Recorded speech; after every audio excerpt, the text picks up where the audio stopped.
Hello నమస్తే నేను Sahana welcome to సర్కార్. రౌడీ స్టార్ విజయ్ దేవరకొండ హీరోగా గౌతమ్ తిండనూరి దర్శకత్వంలో తెరకెక్కిన కింగ్డమ్ చిత్రం గురువారం జూలై 31న ప్రపంచ వ్యాప్తంగా విడుదల కానుంది. ఈ చిత్రాన్ని సితారా ఎంటర్టైన్మెంట్స్, ఫార్చ్యూన్ 4 సినిమాస్ పథకాలపై సూర్యదేవర నాగవంశి, సాయి సౌజన్య సంయుక్తంగా నిర్మించారు. భాగ్యశ్రీ బోర్సే హీరోయిన్ గా నటించింది. అయితే సెన్సేషనల్ మ్యూజిక్ డైరెక్టర్ అనిరుద్ సంగీతం అందిస్తున్నారు ఈ చిత్రానికి.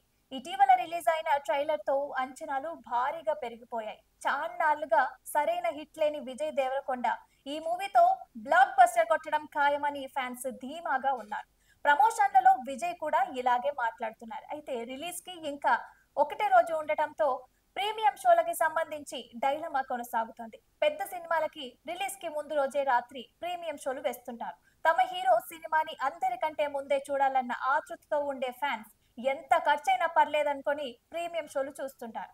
కింగ్డమ్ విషయంలో ఇలాగే ఫ్యాన్స్ ప్రీమియం షోల కోసం ఎదురు చూస్తుంటే ఓ బ్యాడ్ న్యూస్ వినిపిస్తోంది. ఈ మూవీకి ప్రీమియం షోలు వేసుకునేందుకు మేకర్స్ ఆసక్తి చూపించడం లేదు. సినిమాని ముందుగా ప్రదర్శించడం వల్ల నెగటివ్ టాక్ వస్తే అది ఓపెనింగ్ డే కలెక్షన్స్ పై ప్రభావం చూపే అవకాశం ఉందని, అది చాలా రిస్క్ అని మేకర్స్ భావిస్తున్నారు. అయితే ఫ్యాన్స్ హట్ కాకుండా రిలీజ్ రోజు తెల్లవారుజామున 5 గంటలకే షోలు ప్రారంభించాలని ప్లాన్ చేస్తున్నారట. దీనిపై మేకర్స్ నుంచి క్లారిటీ ఇంకా రావాల్సి ఉంది. అయితే కింగ్డమ్ మూవీ టికెట్ల రేట్లు పెంచుకునేందుకు ఏపీ ప్రభుత్వం అనుమతి ఇచ్చిన సంగతి మనందరికీ తెలిసిందే.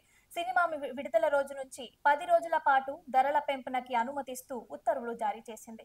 సింగిల్ స్క్రీన్ లో జీఎస్టీతో కలిపి 60 రూపాయలు, మల్టీప్లెక్స్ లో 75 రూపాయలు పెంచుకునేందుకు వీలు కల్పించింది. అయితే ఈ ఉత్తర్వుల్లో ఎక్కడ కూడా ప్రీమియం షోల ప్రస్తావనే లేదు. అంటే ఒకవేళ ప్రీమియం షోలు వేసిన ఆ రేట్లకే ప్రదర్శించాల్సిన అవసరం ఉంటుంది. అందువల్ల కలెక్షన్లలో పెద్దగా తేడా ఏముండదు. అలాంటప్పుడు ప్రత్యేకంగా ప్రీమియం షోలు వేయటం అవసరమా అని మేకర్స్ భావిస్తున్నారట.